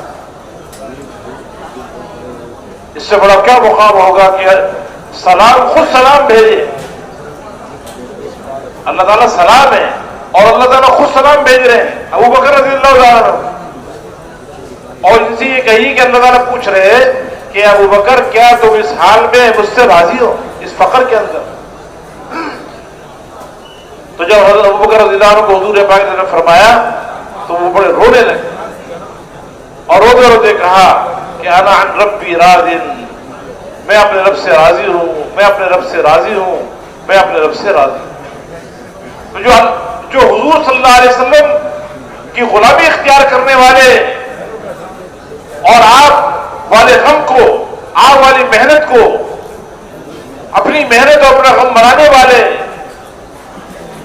انسانیت کی ہمدردی اور خیر خواہی کا کام کرنے والے، انہوں نے اپنا سب کچھ لگایا، اللہ نے ان کو ضائع نہیں کیا، دنیا میں بلکہ عزت کی چوٹیوں پر پہنچا، اور آخرت تو ہے ہی انہیں کے لیے۔ حضرت عمر رضی اللہ تعالیٰ عنہ حضور پاک علیہ السلام فرما رہے ہیں کہ میں جنت میں داخل ہوا تو میں نے جنت میں ایک محل دیکھا، بہت خوبصورت، سونے اور چاندی سے بنا ہوا، میرا دل چاہا کہ میں بھی اس میں داخل ہو جاؤں۔ میں نے پوچھا کہ کس کا ہے تو مجھے بتایا گیا کہ یہ ایک قریشی نوجوان کا ہے، میں سمجھا کہ شاید میرا ہوگا، تو مجھے بتایا گیا کہ نہیں، یہ عمر بن خطاب کا ہے رضی اللہ تعالیٰ عنہ۔ آپ نے فرمایا کہ عمر اگر تیری غیرت کا خیال نہ ہوتا تو میں تیرے محل میں چلا جاتا۔ عمر رونے لگے کہ اللہ کے نبی، کیا میں آپ پر بھی غیرت کھاؤں گا؟ اللہ کے لیے اپنی زندگی کو قربان کیا انسانیت کی ہمدردی میں، تو اللہ نے کتنا بڑا مقام دنیا میں جنت کے بشارت اللہ سنا رہے۔ اور عثمان رضی اللہ تعالیٰ عنہ جان بھی لگائی، مال بھی لگایا، کیا مقام ملا؟ آپ نے فرمایا کہ جنت میں ہر نبی کا کوئی رفیق ہے، میرا رفیق اور میرا ساتھی جنت میں عثمان رضی اللہ تعالیٰ۔ حضرت علی رضی اللہ تعالیٰ عنہ ان کا ہاتھ پکڑ کے آپ فرما رہے ہیں کہ علی اترضى ان يكون منزلك مقابل منزلی، اے علی کیا تم اس پہ راضی ہو کہ جنت میں تمہارا گھر میرے گھر کے سامنے ہو؟ آپ کا سارا خاندان قربانی کی چکی میں پسا، انسانیت کی ہمدردی میں، انسانیت کی ہدایت کے لیے۔ اللہ نے آپ کے سارے خاندان کو اتنا مقام دیا کہ انما یرید اللہ لیذهب عنکم الرجس اہل البیت ویطہرکم تطہیرا۔ اللہ نے ارادہ کر لیا ہے کہ میرے نبی کے گھر والوں تمہارے گھر کو بالکل پاک کر دیا جائے، ہر قسم کی گندگی دور کر دی جائے۔ ازواج مطہرات کو کیا مقام ملا؟ گھر چھوٹے چھوٹے ہیں، کھانے اعلیٰ قسم کے کھانے نہیں ہیں، اعلیٰ قسم کے کپڑے نہیں ہیں، خواہشات والی کوئی زندگی نہیں ہے، لیکن حضور صلی اللہ علیہ وسلم کی غلامی اختیار کی، آپ کی اتباع کی، آپ والے کام کو اپنا کام بنایا، آپ کے غم کو اپنا غم بنایا، تو اللہ کی طرف سے آیتیں گزر رہی ہے کہ یا نساء النبی لستن کاحد من النساء، اے میرے نبی کے گھر والوں، میرے نبی کی بیویوں، تم عام عورتوں کی طرح نہیں ہو، تمہارا مقام بہت اونچا۔ آپ کی بیٹیاں قربانی کی چکی پس رہی ہیں، بھوک اور پیاس اور تکلیفیں اٹھا رہی ہیں، لیکن چونکہ آخرت والی تھی، حضور پاک علیہ السلام کے ساتھ وفادار تھی، آپ کی زندگی کو اپنانے والی تھی، آپ کے غم کو اپنا غم بنانے والی تھی، تو اللہ رب العزت نے کیا مقام دیا کہ جنت کی عورتوں کا سردار آپ کی بیٹی فاطمہ رضی اللہ عنہ کو بنا دیا، سیدۃ النساء اہل جنت فاطمہ۔ آپ کے نواسے حضرت حسن حسین رضی اللہ تعالیٰ عنہما، اللہ کے دین کے لیے اپنی جان و مال لگانے والے، اللہ کے لیے قربان ہونے والے، اپنی زندگی قربان کر دی اللہ کے دین کے لیے، تو اللہ نے کیا مقام دیا کہ جنت کے جوانوں کو سردار بنا دیا۔ سیدہ شباب اہل الجنہ الحسن والحسین رضی اللہ تعالیٰ عنہما، جنت کے نوجوانوں کے سردار حضرت حسن حسین رضی اللہ تعالیٰ عنہما۔ تو جو اللہ پر قربان ہوگا اللہ اسے ضائع نہیں کرے گا۔ میرے محترم دوستو بزرگوں، اللہ نے آج ہمیں موقع دیا ہے، یہ زندگی اللہ نے ہمیں دی ہے، یہ زندگی خواہشات پوری کرنے کے لیے نہیں دی ہے، بلکہ یہ زندگی اللہ نے ہمیں آخرت کے بنانے کے لیے دی ہے، اور اس کام کے لیے دی ہے جو کام حضور اکرم صلی اللہ علیہ وسلم کو دیا گیا کہ ساری انسانیت کے ہم خیر خواہ بن کے چلیں، اپنی ذات کے اعتبار سے بھی اللہ سے ہمارا تعلق بڑھ رہا ہو، ہر انسان اپنی ذات پر اس بات کی محنت کر رہا ہو کہ دل کے اندر سے غلط یقین نکل کر صحیح یقین دلوں کے اندر آئے، ملک اور مال اور دنیا کے مادی نقشے ان کا یقین دلوں سے نکلے، ایک اللہ کی ذات پر یقین آئے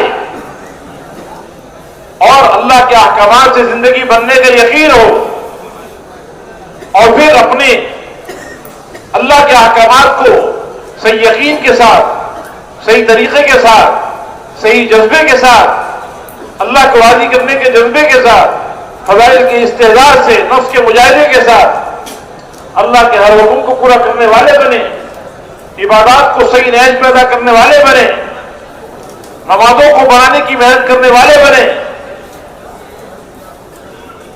اور وہ علم جو آسمان سے اترا ہے، جو انسانیت کی بھلائی کے لیے، انسانیت کی زندگی بنانے کے لیے قرآن و حدیث والا علم جو آسمان سے آیا ہے، اس علم کو اپنے سینے میں داخل کرنا، ہر حال میں میرا اللہ مجھ سے کیا چاہتا ہے اس کی تحقیق کرنے کے لیے اہل علم کے پاس جانا اور اپنے سے متعلقہ علم کو سیکھنا، تنہائیوں میں بیٹھ کر بجائے مخلوق کا تذکرہ کرنے کے اللہ کا ذکر کرنا، اس کا ذکر کثیر کرنا، اللہ کی محبت میں اللہ کو خوب یاد کرنا، تاکہ دلوں میں اللہ کی معرفت کا نور پیدا ہو، اور اللہ کے بندوں پر محنت کر کے اللہ کے بندوں کے حقوق کو ادا کرنا، اللہ کے بندوں کے ساتھ حضور اکرم صلی اللہ علیہ وسلم کے بتائے ہوئے طریقے کے ساتھ سلوک کرنا، چھوٹوں پہ رحم کھانا، بڑوں کا ادب کرنا اور علماء کی قدر کرنا، ہر مسلمان سے اسلام کی وجہ سے محبت کرنا، ہر انسان کے ساتھ اچھے اخلاق سے پیش آنا، اپنے اخلاق کو اعلیٰ سے اعلیٰ بنانا، نرمی، تواضع، عاجزی والی زندگی اختیار کرنا، تمام قسم کی عصبیت اور جاہلیت کے جو جذبات ہیں ان سے پاک ہو کر للہیت اور اخلاص اپنے اندر پیدا کرنے کی محنت کرنا، اور اس کے لیے پورے کا پورا دین اپنی زندگی میں بھی آئے اور ساری دنیا کے انسانوں کی زندگی میں آئے، تو ان ساری پورے کے پورے دین کو خود بھی سیکھنا اور اوروں کو بھی اس پہ لانے کی محنت کرنا، ہر ایک کو ان اعمال کا داعی بنانا، ہر ایک کو ان سارے اعمال کی محنت پر ڈالنا، اس کے لیے اپنی جان لگانا، اپنا مال لگانا، اپنی صلاحیتیں قربان کرنا، ساری انسانیت کی خیر خواہی کا جذبہ لے کر لوگوں کے پیچھے مارے پھر، یہ جو دعوت کی محنت ہے یہ ایمان کا تقاضا ہے، یہ کوئی تبلیغ والوں نے ذمہ نہیں لگائی، یہ ایمان کا تقاضا ہے، یہ ہر ایک کی ذمہ داری ہے، یہ کلمے کا تقاضا ہے، اور حضور اکرم صلی اللہ علیہ وسلم نے یہاں تک فرما دیا کہ لا الہ الا اللہ اپنے کہنے والے کو ہمیشہ نفع دیتا ہے اور اس سے عذاب اور بلا کو دفع کرتا ہے، جب تک کہ اس کلمے کے حقوق کے ساتھ استخفاف نہ کیے جائے۔ کلمے کے بہت منافع ہیں، وہ سارے منافع کلمہ پڑھنے والے کو جب حاصل ہوں گے جب کلمے کا استخفاف اس کو ہلکا نہ سمجھا جائے، عذاب اور بلا دنیا کی بھی آخرت کی بھی، دنیا کی بلائیں آخرت کا عذاب دور کرنے کا ذریعہ ہے لا الہ الا اللہ۔ کب تک؟ جب تک اس کلمے کے ساتھ لاپرواہی نہ کی جائے، اس کو ہلکا نہ سمجھا جائے۔ تو صحابہ کرام نے پوچھا کہ اللہ کے نبی اس کلمے کے ساتھ لاپرواہی استغفار کی جانے کا کیا مطلب ہے؟ آپ نے فرمایا یظہر العمل بمعاصی اللہ فلا ینکر ولا یغیر، اللہ کی نافرمانی کھلے عام کی جائے اور اس کو روکنے کی کوئی کوشش نہ کی، احکامات ٹوٹ رہے ہیں، فرائض چھوڑے جا رہے ہیں، سنتوں کو ذبح کیا جا رہا ہے، تاجر تجارت میں اللہ کے احکامات کو توڑ رہا ہے، زمیندارے میں اللہ کے حکموں کو توڑ رہا ہے، ملازمت میں احکامات کو توڑ رہا ہے، ہمارے بازاروں میں احکامات توڑے جا رہے ہیں، منڈیوں میں احکامات توڑے جا رہے ہیں، گھروں میں احکامات توڑے جا رہے ہیں، لیکن اتنے گناہ ہو رہے ہیں، اتنے منکرات ہو رہے ہیں، نافرمانیاں ہو رہی ہیں، اور مسلمان اپنے مزے سے زندگی گزار رہا ہو، اعلیٰ قسم کے کھانے چل رہے ہیں، لباس، کوٹھیاں، بنگلے، گاڑیاں، اپنے ساری دنیا کی زندگی اطمینان سے گزر رہی ہے، دین کے مٹنے کا کوئی غم نہیں ہے۔ دین کے مٹنے کا غم کیوں نہیں ہے؟ اس لیے کہ دین سے زندگی بننے کا یقین نہیں ہے، اور دین کے خلاف زندگی کے بگڑنے کا یقین نہیں ہے۔ حالانکہ یہ پکی بات ہے کہ اللہ کا ہر حکم یہ زمین آسمان سے زیادہ قیمتی ہے۔ جب احکامات کی حفاظت کی جاتی ہے تو اللہ تعالیٰ لوگوں کی حفاظت کرتے ہیں، اور جب احکامات کو توڑا جاتا ہے تو آبادیاں توڑ دی جاتی ہیں۔ حکم کا ٹوٹ جانا یا آبادیوں کو ٹوٹ جانا ہے، زندگیوں کو برباد ہو جانا ہے۔ جب اللہ کی نافرمانی ہوتی ہے اللہ تعالیٰ غصے میں آ جاتے ہیں، اور اللہ کا غصہ ہونا یہ دنیا اور آخرت کی بربادی کا ذریعہ ہے۔ اب احکامات ٹوٹ رہے ہیں اور ہمیں کوئی غمی نہیں ہے، اللہ ناراض ہو رہا ہے اور ہمیں کوئی دکھی نہیں ہے۔ تو فرمایا کہ یہ کلمے کے ساتھ لاپرواہی ہے، اللہ کی نافرمانی کھلے عام ہو اور اس کو دور کرنے کی کوشش نہ کی جائے۔ یہ اتنا بڑا گناہ ہے، اتنا بڑا گناہ ہے کہ اس پر اللہ ناراض ہو کر کلمے کے منافع بھی نہیں دیتے۔ کلمہ پڑھ رہا ہے لیکن کلمے کا فائدہ نہیں پہنچے گا اسے۔ کوئی بلا آ گئی زمینی یا آسمانی، وہ بلا دور نہیں ہوگی، آخرت کا عذاب دور نہیں ہوگا۔ آج ہم نے نماز نہ پڑھنے کو ہم گناہ سمجھتے ہیں، روزہ رمضان کا روزہ ہو نہ رکھنے کو گناہ سمجھتے ہیں، زکوٰۃ فرض ہو جائے زکوٰۃ نہ دینے کو گناہ سمجھتے ہیں، حج فرض ہے کسی پر تو حج کے نہ کرنے کو گناہ سمجھتے ہیں، چوری کرنے کو گناہ سمجھتے ہیں، ڈاکہ ڈالنے کو گناہ سمجھتے ہیں۔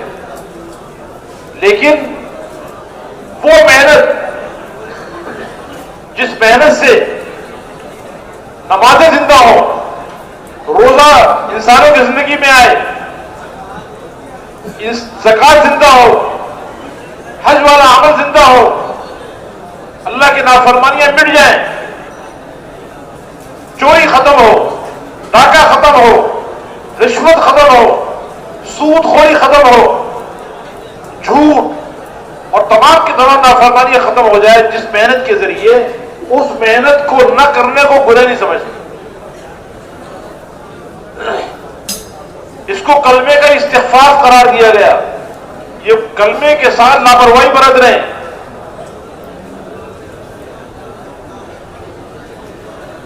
حضور پاک علیہ الصلوۃ والسلام قسم کھا کے ارشاد فرما رہے ہیں، والذی نفسی بیدی لتأمرن بالمعروف ولتنہون عن المنکر او لیوشکن اللہ ان یبعث علیکم عقابا منہ ثم تدعونہ فلا یستجاب لکم۔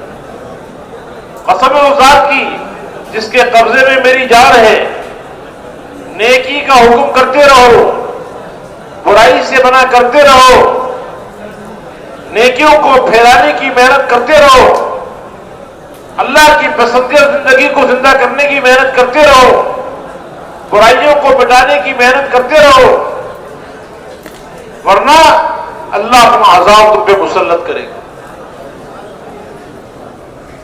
اور وہ ایسا عذاب ہوگا جب اللہ کا عذاب مسلط ہو جائے گا تو تم دعائیں مانگو گے، دعائیں قبول نہیں ہوگی۔ مسلمان کا سب سے بڑا ہتھیار دعا ہے۔ دعا وہ ہتھیار ہے جو ہر نبی کا سب سے بڑا ہتھیار تھا. دعاؤں کی قوت پر، دعا کی طاقت پر، جب دعا دعوت کے بعد ہو، اپنی ذمہ داری ادا کرنے کے بعد ہو، تو قرآن پاک میں آپ دیکھیں گے نبیوں کی دعاؤں پر اللہ رب العزت نے ظاہر کے خلاف، تجربے کے خلاف، مشاہدے کے خلاف ان کے مقابلے میں آنے والوں کو ہلاک و برباد کیا. قرآن پاک میں جگہ جگہ اللہ تعالیٰ بتا رہے ہیں. اور صحابہ کرام ان کی محنت اور دعا کے بعد اللہ نے کیسر و کسرا کے خزانے کے قدموں میں ڈال دی. ساری دنیا کا باطل اللہ نے توڑا ہے. یہ دعا کوئی معمولی چیز نہیں ہے، لیکن یہ دعا والا ہتھیار بیکار ہو جاتا ہے، ضائع ہو جاتا ہے جب امت اپنے کام کو چھوڑ بیٹھے. جو کام اللہ نے امت کے ذمہ لگایا ہے ختم نبوت کی برکت سے، ساری انسانیت کی خیر خواہی والا کام، ہمدردی والا کام، اس کام کو چھوڑ دیا تو اب دعا کی قبولیت ہی اڑ جائے گی. اب بتاؤ جب دعا کی قبولیت اڑ گئی تو دنیا بھی برباد، آخرت بھی برباد. دنیا بھی پریشانی ہے، آخرت بھی پریشانی. اس لیے میرے محترم دوستوں بزرگوں، آج موقع ہے کہ ہم اپنی پچھلی زندگی سے توبہ کریں، اپنی زندگی کو بدلنے کا فیصلہ کریں. ہم یہ اجتماع اپنی زندگیوں کو بدلنے کے لیے ہے. یہ اجتماع آخرت کے اجتماع کو یاد دلانے کے لیے ہے. کہ ابھی تو یہ چند لاکھ کا مجمع جمع ہوا ہے، اس اجتماع کو دیکھ کر ہمیں وہ اجتماع یاد آ جائے کہ جس دن اولین اور آخرین سارے جمع ہوں گے. قل ان الاولین والآخرین لمجموعون الی میقات یوم معلوم. اولین اور آخرین، آدم علیہ السلام سے لے کر قیامت تک آنے والا آخری انسان سب جمع ہوں گے، اور ہر انسان سے اس کی زندگی کے بارے میں پوچھا جائے گا. قیامت کی زمین، حشر کی زمین پاؤں پکڑ لے گی، ہر انسان کے قدم پکڑ لے گی، جب تک کہ 5 سوالات کا جواب نہ دے دیں. لا تزال قدم عبد یوم القیامت حتی یسأل عن 5 عن عمره فیما افنا. بتاؤ زندگی کہاں لگائی، زندگی کہاں گوائی ہے؟ صرف مال کمانے میں، عہدے حاصل کرنے میں، دنیا کے مادی نقشوں کے پیچھے دوڑ لگانے میں، روٹی کپڑا مکان میں، اسی میں لگا دی؟ یا اللہ کے دین میں، دین کو سیکھنے میں، دین پر عمل کرنے میں اور دین کو دنیا میں پھیلانے میں لگائی؟ کہاں لگائی؟ اس پوری زندگی کا حساب ہوگا. وَعَنْ شَبَابِهِ فِيمَا أَبْلَىٰ. اور اس زندگی میں جوانی ایک خاص اللہ کی نعمت ہے. جوانی میں وہ کام آدمی کر سکتا ہے جو بڑھاپے میں نہیں کر سکتا. اس لیے جوانوں کو اپنی جوانی کی قدر کرنی چاہیے. اس جوانی کا الگ حساب ہوگا. جوانی در جوانی توبہ کردن شیوائے پیغمبری. جوانی میں توبہ کرنا نبیوں کا شیوا ہے. اس جوانی کو برباد نہیں کرنا خواہشات کے اندر. اس جوانی کی قوت کو اللہ کے دین پر لگانا، اللہ کے پیغام کو دنیا میں عام کرنے کے لیے لگانا ہے. اصحاب کہف نوجوان تھے. اس نوجوانوں نے اپنی نوجوانی کی حفاظت کی، اپنے ایمان کو بچایا، اپنے صلاحیتوں کو صحیح جگہ لگایا. اللہ ان نوجوانوں سے اتنے خوش ہوئے کہ اللہ نے ان نوجوانوں کا ذکر اپنے قرآن میں کیا، اور اللہ نے ان پر ایسی کرامت ظاہر کی کہ 309 سال تک اللہ نے سلایا، بغیر کھلائے، بغیر پلائے، ایک غار کے اندر. کپڑے بھی نہیں پھٹے، کپڑے پرانے بھی نہیں ہوئے، اور ان کا ذکر اللہ نے اپنے قرآن میں کر دیا. نوجوانوں کے لیے عبرت کا سامان بنا دیا کہ نوجوانی کو برباد نہیں کرنا. اس مجمع کے اندر بہت بڑا مجمع نوجوانوں کا ہے، اور اس سے زیادہ مجمع باہر ہے. اس لیے اپنی نوجوانی کی بھی قدر اور باقی نوجوانوں کی بھی فکر. کیا نوجوان ہمارا برباد نہ ہو جائے بیچارہ، خواہشات کے پیچھے پڑ کر اللہ سے غافل نہ ہو جائے. اس لیے کہ نوجوانی کا الگ حساب ہو رہا ہے. وعن ماله من اين اكتسبه وفيما انفقه. تیسرا سوال مال کے بارے میں ہوگا. مال کہاں سے کمایا, کس طرح کمایا, جائز ناجائز طریقے سے کمایا, اور پھر یہ مال کمایا اگرچہ حلال کمایا, اس کو لگایا کہاں پر, خرچ کہاں کیا. ہم مال کے کمانے میں بھی آزاد نہیں ہیں اور مال کے خرچ کرنے میں بھی آزاد نہیں ہیں, جان میں بھی آزاد نہیں ہے, مال میں بھی آزاد نہیں ہے.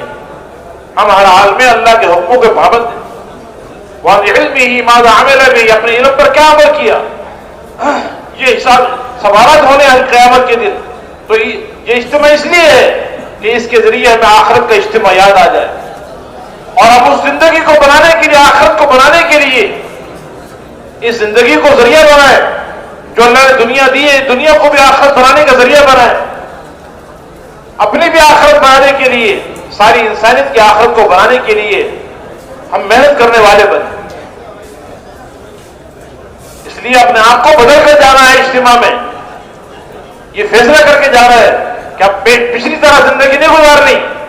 پہلے جو زندگی ہم نے ضائع کی ہے, اللہ کو ناراض کر کے, اللہ کے احکامات کے خلاف جو وقت گزرا ہے, اور حضور پاک علیہ السلام والے غم, آپ کی فکر, آپ والے کام کے بغیر جو ہم نے زندگی گزاری ہے, اس پہ ہم اللہ سے معافی مانگے, سچی توبہ کریں اور ساری امت سے توبہ کرائیں, اور خود بھی اپنی زندگی کو بدلنے کا فیصلہ ہو, اور ساری انسانیت کی زندگی کے بدلنے کی محنت کرنے والے بنے. خود بھی کافرانہ زندگی سے نکل کر اسلام والی پاکیزہ مبارک زندگی کو اپنانا, اور ساری انسانیت کو غیروں کی ناپاک زندگی سے نکال کر حضور اکرم صلی اللہ علیہ وسلم والی پاکیزہ زندگی پر لانے کی محنت کرنا. اس کے لیے اپنی جانیں بھی لگانی ہے, اپنا مال بھی لگانا ہے, لیکن پہلے اس کا عزم کرنا پڑے گا, فیصلہ کرنا پڑے گا, اللہ سے مانگنا ہوگا, اور پھر اس کے لیے زندگی کو بدلنے کے لیے جن ماحولوں پہ رہ کر, جن جگہوں پر رہ کر ہماری زندگی بگڑی, اندر کا یقین بگڑا, دل کے جذبات بگڑ گئے, رات دن کی زندگی گزارنے کے طریقے بدل گئے, اب یہاں رہ کے زندگی بنے گی نہیں. یہ بگڑنے کی جگہ ہے. بگڑنے کی جگہ اور ہوتی ہے, بننے کی جگہ اور. گاڑی بگڑتی ہے روڈ پر اور بنتی ہے ورکشاپ پہ. ایسے اس انسان کی گاڑی بگڑتی ہے اپنی دکان پر, کارخانے پر, بازاروں میں, گھروں میں, غلط ماحول کے اندر. اس کے بننے کے لیے اچھا ماحول, ایمانی ماحول, مسجدوں کا ماحول, اچھے لوگوں کے ساتھ رہنا, نیک لوگوں کی صحبت کا اختیار کرنا, اور اس ماحول کے اندر ایمان کے تذکرے, آخرت کے تذکرے, جنت کے تذکرے, جہنم کے تذکرے, قیامت کا ذکر, اللہ کے احکامات کے منافع کو بیان کرنا, نافرمانی کی مضرت کو بیان کرنا. جب یہ تذکرے ہوں گے ایک اچھے ماحول کے اندر, تو پھر اس اچھے ماحول کی برکت سے اللہ زندگی کو بدلے. قیامت کے دن جو لوگ جہنم میں جائیں گے اور ناکام ہو جائیں گے, وہ قیامت کے دن جو حسرت کریں گے, افسوس کریں گے, ایک اس بات پہ کریں گے کہ ہم نے اچھا ماحول اختیار نہیں کیا, اچھے لوگوں کے ساتھ دوستی نہیں اختیار کی.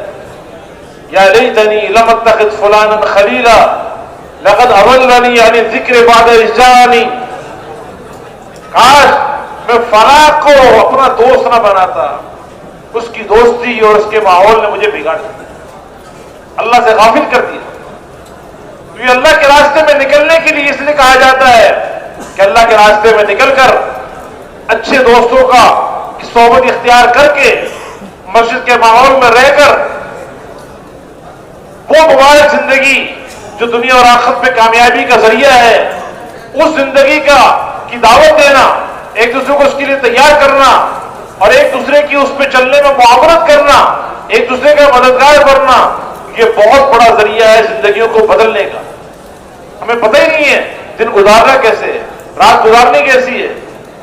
بس صبح اٹھے مال کمانے کے لیے, مال کما رہے ہیں کھانے کے لیے, کھا رہے ہیں کمانے کے لیے.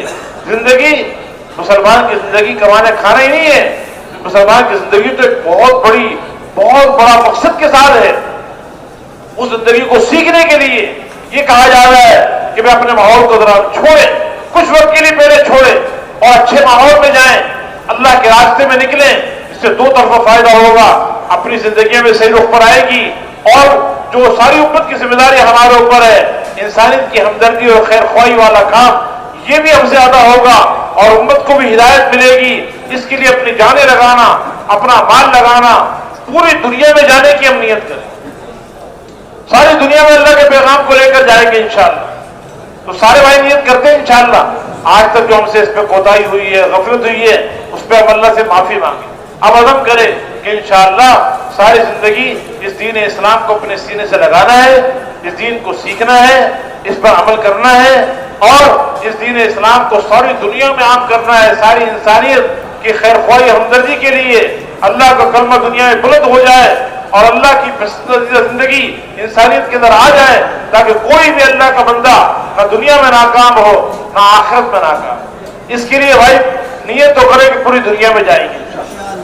میں سارے نیت کرتے ہیں انشاءاللہ کہ پوری دنیا میں جانا ہے. دنیا کے جتنے ممالک ہیں پوری دنیا میں اللہ کے پیغام کو لے کے جانا ہے. یا تو ساری دنیا میں اللہ کا کلمہ بلند ہوگا یا ہماری قبریں پوری دنیا میں بنیں گی انشاءاللہ. ٹھیک ہے انشاءاللہ. اب اس کے لیے بتاؤ